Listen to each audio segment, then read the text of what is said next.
नमस्कार, स्वागत है आपका। मैं हूं आपके साथ रंजना सिंह राठौड़। बुलेटिन का आगाज करेंगे देश विदेश की बड़ी खबरों के साथ फटाफट अंदाज में। देश के सबसे ज्यादा कोरोना प्रभावित राज्यों के मुख्यमंत्रियों के साथ प्रधानमंत्री मोदी ने बैठक की। उत्तर प्रदेश, मध्य प्रदेश, महाराष्ट्र आदि राज्यों के मुख्यमंत्रियों के साथ वर्चुअल मीटिंग हुई, जिसमें गृह मंत्री अमित शाह भी शामिल हुए। प्रधानमंत्री मोदी ने कोरोना के मद्देनजर कई अहम बैठकों की अगुवाई की। प्रधानमंत्री मोदी ने अधिकारियों के साथ देश की स्थिति पर चर्चा की और ताजा हाल जाना। अधिकारियों से पीएम मोदी ने ताजा कदम क्या उठाए गए उसकी रिपोर्ट जानी, साथ ही ऑक्सीजन संकट को लेकर भी चर्चा की। देश भर में कोरोना महामारी के मामलों में लगातार बढ़ोतरी हो रही है। देश में 24 घंटे में 3,32,000 से ज्यादा मामले सामने आए। 2200 से ज्यादा मरीजों की जान चली गई। 1,92,000 से ज्यादा मरीज रिकवर हुए। महाराष्ट्र में हालात सबसे ज्यादा खराब है। महाराष्ट्र में 24 घंटे में 67,000 से ज्यादा नए कोरोना केस सामने आए। 568 मरीजों ने दम तोड़ दिया। 62,000 से ज्यादा मरीज ठीक हुए।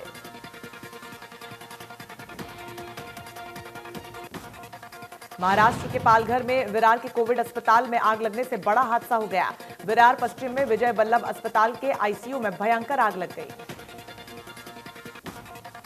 वसई विरार नगर ने बताया कि हादसे में 13 मरीजों की मौत हो गई। 17 कोविड मरीजों का यहां पर इलाज चल रहा था। घायल मरीजों को नजदीक के दूसरे अस्पताल में शिफ्ट कराया गया। आग 4 मंजिला अस्पताल की दूसरी मंजिल पर लगी। फायर ब्रिगेड की 10 गाड़ियों ने मौके पर पहुंचकर आग पर काबू पाया।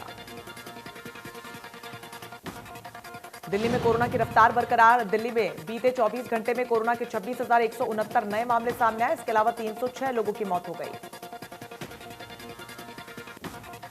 दिल्ली के मुख्यमंत्री अरविंद केजरीवाल ने प्रधानमंत्री मोदी से अपील की कि ऑक्सीजन की कमी काफी ज्यादा है। सरकार को देश के ऑक्सीजन प्लांट को कंट्रोल में लेकर सेना को सौंप देना चाहिए ताकि सभी राज्यों को ऑक्सीजन तुरंत मिल सके। अरविंद केजरीवाल ने अपील की है कि हवाई मार्ग से ऑक्सीजन मिलनी चाहिए, जबकि ऑक्सीजन एक्सप्रेस की सुविधा दिल्ली में शुरू होनी चाहिए। अरविंद केजरीवाल ने कहा कि देश में वैक्सीन सभी को एक ही दाम पर मिलनी चाहिए। केंद्र और राज्यों को अलग अलग दाम में वैक्सीन नहीं मिलनी चाहिए। देश की राजधानी दिल्ली इस वक्त ऑक्सीजन की भारी किल्लत से जूझ रही है। कई अस्पतालों में कुछ घंटों का ऑक्सीजन स्टॉक है, जबकि कुछ जगह पर अंतिम वक्त में ऑक्सीजन पहुंचा है। दिल्ली के कई अस्पतालों ने सरकार से जल्द ऑक्सीजन पहुंचाने की गुहार लगाई। सर गंगाराम अस्पताल का कहना है कि पिछले 24 घंटे में उनके अस्पताल में 25 गंभीर मरीजों की मौत हो गई। अस्पताल का कहना है कि कुछ घंटों का ऑक्सीजन बचा है। वेंटिलेटर भी सही से काम नहीं कर रहे। तुरंत एयरलिफ्ट की मदद से ऑक्सीजन चाहिए। बाकी 60 मरीजों की जान खतरे में है। कांग्रेस सांसद राहुल गांधी ने कोरोना से हो रही मौत के लिए केंद्र सरकार को जिम्मेदार ठहराया। ट्वीट किया कि ऑक्सीजन और आईसीयू बेड की कमी है, जिस कारण कई लोगों की मौत हो रही है। यह भारत सरकार पर निर्भर करता है। हरियाणा में 58,000 से ज्यादा एक्टिव केस। 24 घंटे में करीब 10,000 नए बीमारों की पुष्टि हुई। 55 लोगों की मौत हो गई। दिल्ली से सटे जिलों की हालत खराब। सीएम मनोहर लाल ने कहा कि प्रदेश के अस्पतालों में ऑक्सीजन की कमी नहीं आने दी जाएगी। पानीपत ऑक्सीजन प्लांट से हरियाणा और दिल्ली के अलावा बाकी राज्यों को जाने वाली आपूर्ति में कुछ कठिनाई आई, उसे ठीक कर दिया गया। मुख्यमंत्री ने कहा कि पानीपत ऑक्सीजन प्लांट से ट्रकों में ऑक्सीजन भरने के लिए रोस्टर बना दिया गया है। अब से 1 ट्रक हरियाणा के लिए और 2 ट्रक दिल्ली और पंजाब के लिए भरे जाएंगे। वो खुद पानीपत प्लांट की मॉनिटरिंग कर रहे हैं। मुख्यमंत्री ने बताया कि गुरुग्राम और फरीदाबाद में बेड की उपलब्धता ऑनलाइन कर दी गई है। गुरुग्राम के एसजीटी मेडिकल कॉलेज में 500 बेडों की व्यवस्था कर दी गई है, तो वहीं पानीपत और हिसार में 500 बेड की व्यवस्था की जा रही है। कोविड के बढ़ते मामलों के मद्देनजर नाइट कर्फ्यू को लेकर सिरसा पुलिस मुस्तैद रही। पुलिस ने शहर भर में राउंड लगाया और लोगों को जागरूक किया। सिविल लाइन थाना के एडिशनल एसएचओ ने कई इलाकों में राउंड लगाते हुए खुली दुकानों को बंद करवाया और जरूरी हिदायत दी। बेवजह सड़कों पर घूम रहे लोगों को फटकार भी लगाई। शाम 6 बजे से बाजार बंद कर दिए जाने के आदेश। जाखल में कुछ दुकानदारों ने प्रशंसा की तो कुछ दुकानदारों ने नाराजगी जताई। दुकानदारों का कहना है कि सरकार दुकानें बंद करने के समय में बदलाव करते हुए रात 8 बजे का समय तय कर दे, वो ज्यादा ठीक रहेगा। कोरोना की वजह से पहले ही व्यापार पर असर पड़ रहा है। कैथल सब्जी मंडी में सोशल डिस्टेंसिंग का पालन नहीं किया जा रहा। चेतावनी के बावजूद लोग नियमों की धज्जियां उड़ा रहे हैं। लोग बिना मास्क के घूम रहे हैं। यमुनानगर में एक चौंकाने वाला खुलासा हुआ है। यहां पर सरकारी अधिकारियों की रेकी करने की खबर सामने आई। खुलासा व्हाट्सएप चैट के सामने आया है। व्हाट्सएप में बताया गया कि खनन और आरटीए विभाग की गाड़ियां कब और कहां होती हैं। बाकायदा इसके लिए कोड वर्ड का भी इस्तेमाल होता है। गुमतला और खिजराबाद इलाके में माइनिंग होती है, लेकिन यहां से जब अवैध रूप से माइनिंग वाली गाड़ियों को निकाला जाता है तो अधिकारियों की रेकी शुरू होती है। पुलिस का कहना है कि मामले की जांच के लिए डीएसपी की निगरानी में एसआईटी बनाई गई। तेज हवाओं के बाद आई बरसात से रादौर अनाज मंडी में पड़ा हजारों क्विंटल गेहूं भीग गया। पिछले कई दिनों से उठान की धीमी गति के चलते मंडी में खरीद एजेंसी हैफेड और वेयरहाउस की करीब 2.5 लाख क्विंटल गेहूं की बैग खुले आसमान के नीचे पड़े हैं। गेहूं के इन बैग्स को ढकने के लिए पर्याप्त मात्रा में तिरपाल का भी प्रशासन द्वारा प्रबंध नहीं किया गया था, जिससे कि ठेकेदार और खरीद एजेंसियों की लापरवाही से बरसात में भीगी गेहूं की गुणवत्ता प्रभावित हो सकती है। किसानों ने बताया कि उठान की धीमी गति के कारण मंडी में इस वक्त लाखों क्विंटल गेहूं खुले आसमान के नीचे पड़ा है। उन्होंने कहा कि आड़ती जितनी व्यवस्था कर सकते थे, लेकिन मंडी में भारी संख्या में पड़े गेहूं के कारण अव्यवस्था फैली हुई है।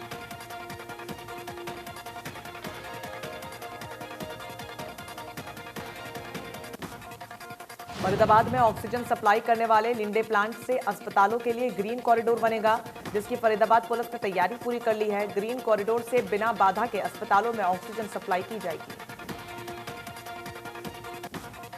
कोरोना काल में महंगाई ने आम आदमी को परेशान किया। फलों के दाम आसमान छू रहे हैं। दोगुने दामों पर फल बेचे जा रहे हैं। फलों के दाम में बढ़ोतरी को लेकर ग्राहकों ने कहा कि उन्हें 2 से 3 गुना दाम अदा कर मजबूरन फल लेने पड़ रहे हैं। मंडी के आड़तियों ने मांग ज्यादा होने की बात कही।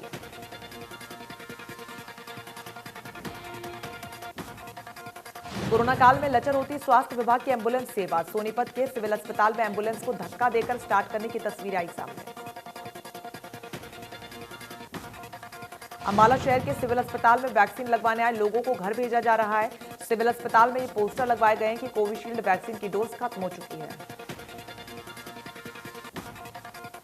सिविल अस्पताल में कोरोना वैक्सीन की कमी को लेकर जब वैक्सीन इंचार्ज से बात की गई तो उन्होंने बताया कि उनके पास कोविशील्ड वैक्सीन की डोज खत्म हो गई थी, जिसके बाद उन्होंने सीएमओ अंबाला को इसके बारे में जानकारी दे दी है। गोहाना उपमंडल क्षेत्र में कोरोना संक्रमित मरीज की बढ़ती संख्या को देखते हुए स्वास्थ्य विभाग ने वायरस को फैलने से रोकने के लिए वैक्सीनेशन का कार्य तेज कर दिया है। फरीदाबाद के सेक्टर 15 की मार्केट 30 अप्रैल तक बंद रहेगी। मार्केट कमेटी प्रधान के मुताबिक बाजार में केवल जरूरी सुविधाएं मुहैया होंगी। दरअसल सरकार ने 6 बजे के बाद सभी दुकानों को बंद करने का आदेश दिया है। मार्केट और सेक्रेटरी ने भी कोरोना महामारी से बचाव के लिए खुद ही पहल करते हुए 30 अप्रैल तक पूरी मार्केट बंद रखने का फैसला लिया है।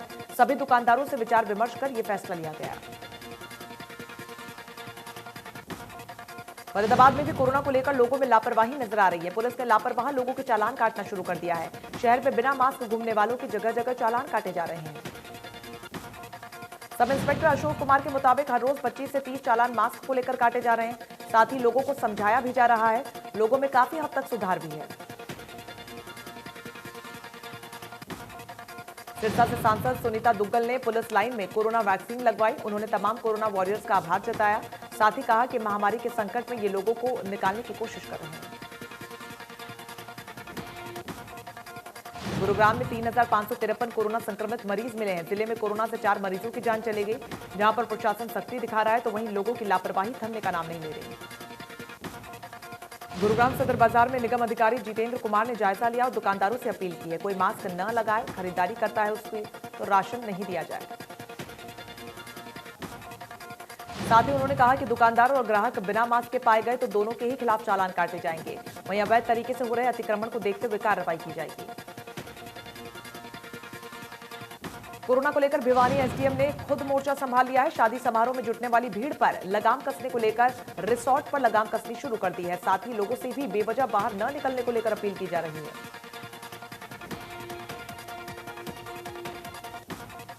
जिले में कोरोना संक्रमितों का आंकड़ा हर दिन 200 पार जा रहा है। ऐसे में एसडीएम ने नामी रिसोर्ट में छापेमारी कर शुरू कर दी। एसडीएम ने नियमों के उल्लंघन को लेकर रिसोर्ट मालिक को नोटिस भी थमा दिया है। करनाल के सराहनीय कदम रक्तदान के नाम से सामाजिक संस्था ने रक्तदान और प्लाज्मा डोनेशन को लेकर पहल की है। संस्था ने एक डोनर्स का ग्रुप बनाया है जिससे कि काफी संख्या में प्लाज्मा डोनर जुड़ रहे हैं।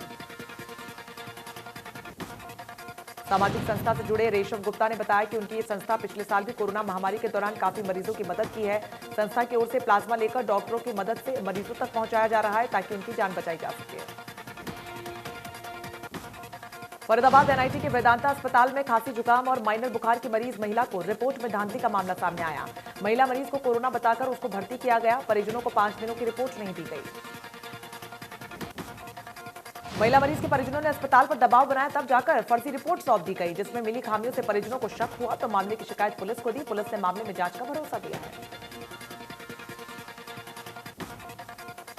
कोर्ट ने केंद्र से पूछा है कि उनके पास कोविड-19 से निपटने के लिए क्या नेशनल प्लान है। कोर्ट ने हरीश साल्वे को एमिकस क्यूरी भी नियुक्त किया है। सुप्रीम कोर्ट ने 4 अहम मुद्दों पर केंद्र सरकार से नेशनल प्लान मांगा है, जिसमें ऑक्सीजन की सप्लाई, दवाओं की सप्लाई, वैक्सीन देने का तरीका और प्रक्रिया, लॉकडाउन करने का अधिकार सिर्फ राज्य सरकार को हो, यह शामिल किया गया है। ऑक्सीजन सप्लाई करने वाली कंपनियों पर दबाव बढ़ गया है। फरीदाबाद में ऑक्सीजन सप्लाई करने वाली कंपनी लगातार अस्पतालों को ऑक्सीजन सप्लाई करने का काम कर रही है। दिल्ली के अस्पतालों में सप्लाई होने वाले ऑक्सीजन को लेकर हरियाणा और दिल्ली सरकार के बीच बयानबाजी का दौर देखने को मिल रहा है। प्रतिनिधियों का कहना है कि इंडस्ट्रियल सप्लाई पर रोक सिर्फ मेडिकल सप्लाई ही की जा रही है। रेवाड़ी में शहीद जवान दिलीप सिंह का पार्थिव शरीर उनके गांव विदावास पहुंचा, जहां पर सैकड़ों गांव वालों ने नम आंखों से शहीद को अंतिम श्रद्धांजलि दी। 34 वर्षीय दिलीप सिंह भारतीय सीमा सड़क संगठन के जवान थे और वो 20 अप्रैल को जम्मू श्रीनगर हाईवे पर राहत एवं बचाव कार्य में जुटे थे कि तभी भूस्खलन हुआ और वो उसके नीचे दब गए। झज्जर के मांडोठी के पास केएमपी टोल पर किसानों ने फ्री टोल प्लाजा को करवाया। किसानों के दबाव में प्रशासन झुका। केएमपी टोल पर अब किसान अपना टेंट लगाए थे। सिरसा के डबवाली में गेहूं के तोल के दौरान की गई गड़बड़ियों की शिकायतें मिलने के बाद अब मार्केट कमेटी और डबवाली प्रशासन ने कार्रवाई शुरू कर दी है। विभाग ने इस संबंध में 21 आड़तियों को नोटिस जारी कर उनका लाइसेंस सस्पेंड कर दिया है। सिरसा की अनाज मंडियों, सब यार्ड और खरीद केंद्रों पर 4,72,763 मीट्रिक टन गेहूं की खरीद हो चुकी है।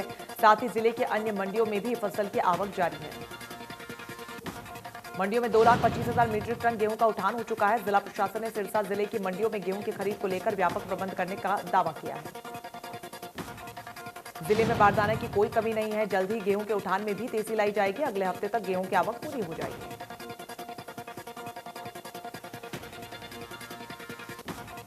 सिरसा की डीसी कॉलोनी में शाम को बाइक सवार 2 युवक स्कूटी सवार महिला का पर्स छीनकर फरार हो गए। महिला ने शोर मचाया, लेकिन युवक भागने में कामयाब हो गए। मोटरसाइकिल पर सवार होकर भाग रहे युवक सीसीटीवी में कैद हो गए। क्षेत्र में लगे सीसीटीवी कैमरों से पता चला कि युवक हिसार रोड की ओर फरार हुए हैं। इसी आधार पर पुलिस ने युवकों की धरपकड़ के प्रयास को तेज कर दिया है। रोहतक शहर के शोराकोठी क्षेत्र में दर्जन भर युवकों ने जमकर उत्पात मचाया। बदमाश तलवार लहराते हुए दिखाई दिए। इस बीच जब स्थानीय लोगों ने गाली गलौज का विरोध किया तो उन पर पथराव कर दिया गया।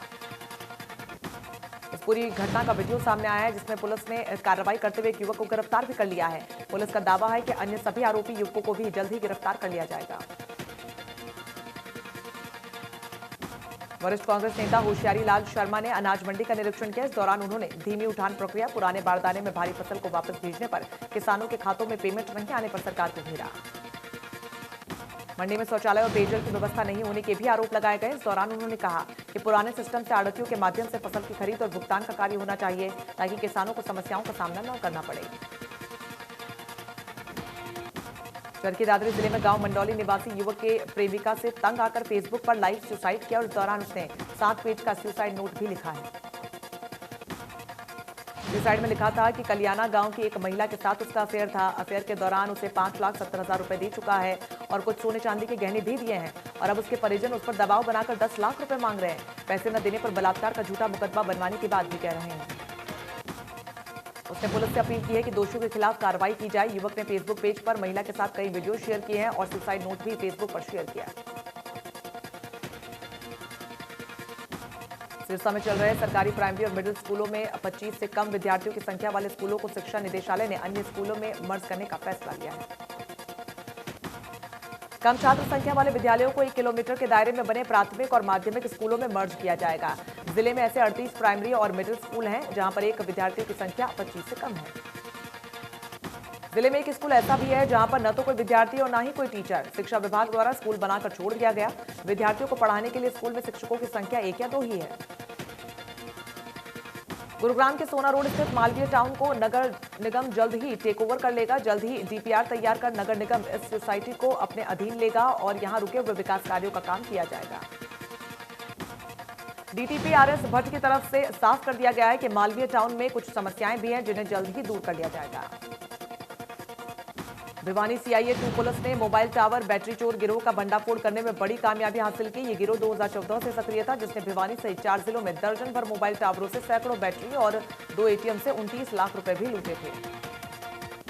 गिरोह का सरगना चोरी की 26 वारदातों में जेल जा चुका है। पुलिस गिरफ्त में आए तीनों चोर कादमा गांव के निवासी हैं। ये मोबाइल टावर बैटरी चोर गिरोह बनाकर चोरी करते हैं।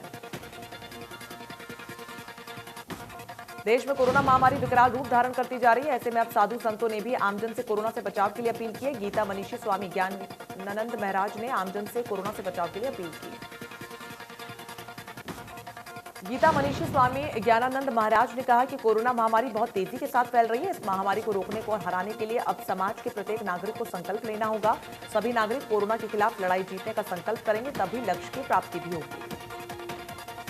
इस लक्ष्य को हासिल करने के लिए प्रत्येक नागरिक को सिर्फ मास्क पहनने, सामाजिक दूरियां बनाने, हाथों को बार बार साबुन से धोने और कोविड-19 के अन्य नियमों की पालना करनी होगी। गरोंडा की अनाज मंडी में चल रही गेहूं की ट्रेडिंग से सरकार को करोड़ों रुपए का चूना लगाया जा रहा है। व्यापारियों से यूपी से मंगवाए गए सस्ते गेहूं को आड़ती एमएसपी पर बेचने में लगे हैं। मंडी में आधा दर्जन से ज्यादा ट्रॉलियां और कैंटर से भरा हुआ ट्रेडर्स का गेहूं पहुंचा। बिना गेट पास के मंडी में दाखिल हुई गाड़ियों को मजदूर आनन फानन में खाली करने में जुट गए हैं। सूचना मिलने पर मार्केट कमेटी के कर्मचारी मौके पर पहुंचे, लेकिन ना तो गेहूं लाने वाले व्यक्ति को खोज पाए हैं और ना ही गेहूं मंगवाने वाले आड़ती के बारे में जानकारी मिली है। चरखी दादरी में लगातार मौसम खराब रहने की वजह से प्रशासन की ओर से एजेंसियों को जल्द उठान करने के निर्देश दे दिए गए, जिसके बाद एजेंसी ने उठान का काम तेज कर दिया है। मंडी सेक्रेटरी ने बताया कि मौसम खराब है, इसको लेकर आड़तियों को तिरपाल रखने के लिए बोला गया है। अगर बरसात आ जाए तो अनाज को ढक सके। फरीदाबाद में कोरोना के बढ़ते मरीजों को देखते हुए जिला प्रशासन ने जिले में 25 कोविड केयर सेंटर बनाने का फैसला लिया। शहर में जगह जगह कई निजी स्कूल और सामुदायिक भवनों में ये कोविड केयर सेंटर बनाए गए हैं। इस सेंटर में 32 मरीज अपना इलाज करा रहे हैं। कोविड केयर सेंटर में देखरेख कर रहे हेल्थ वर्कर्स का कहना है कि इसके अलावा कई जगह कोविड सेंटर शुरू कर दिए गए हैं और कई जगह तैयार किए जा रहे हैं। लॉकडाउन की आशंका के बीच सिरसा से प्रवासी मजदूरों का पलायन शुरू हो गया। बसों और मैक्सी कैब में निर्धारित संख्या से ज्यादा प्रवासी मजदूर बैठकर घर के लिए रवाना हो रहे हैं। पलायन कर रहे मजदूरों का कहना है कि बस संचालक मनमानी करते हुए किराया ज्यादा वसूल रहे हैं। जाना जरूरी है, अगर यहां रहे तो लॉकडाउन की स्थिति बनी तो उनके सामने परेशानी खड़ी हो जाएगी। किसान नेता राकेश टिकैत ने हाथी के रामायण टोल प्लाजा पर किसानों को संबोधित किया। कहा कि कर्फ्यू लगाकर सरकार किसानों के आंदोलन को खत्म करना चाहती है, लेकिन सरकार की चालबाजी को किसान समझ चुके हैं। टिकैत ने कहा कि सरकार पिछले 4 दिनों से क्लीन दिल्ली की बात कर रही है, लेकिन सरकार ने किसानों को छोड़ने की कोशिश की तो 1 घंटे के अंदर जवाब भी मिल जाएगा। करनाल के रामनगर में युवक की चाकू से कूदकर हत्या कर दी गई। युवक को अचानक दर्जन भर बदमाशों ने घेर लिया और मारपीट भी की। जांच अधिकारी ने बताया कि मामले में 4 से 5 लोगों के खिलाफ हत्या का केस दर्ज कर लिया गया है और जल्द ही आरोपियों की गिरफ्तारी भी कर ली जाएगी।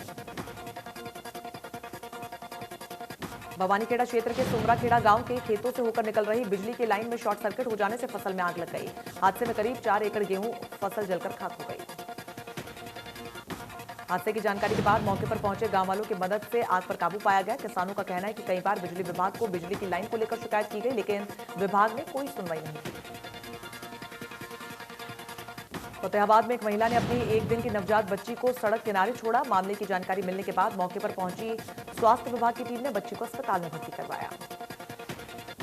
डॉक्टरों का कहना है कि बच्ची का शरीर काफी ठंडा हो चुका था, जिसके चलते गंभीर हालत बनी हुई है। फतेहाबाद से बच्ची को हिसार रेफर किया गया। पुलिस बच्ची की मां के बारे में पड़ताल करने में जुट गई है।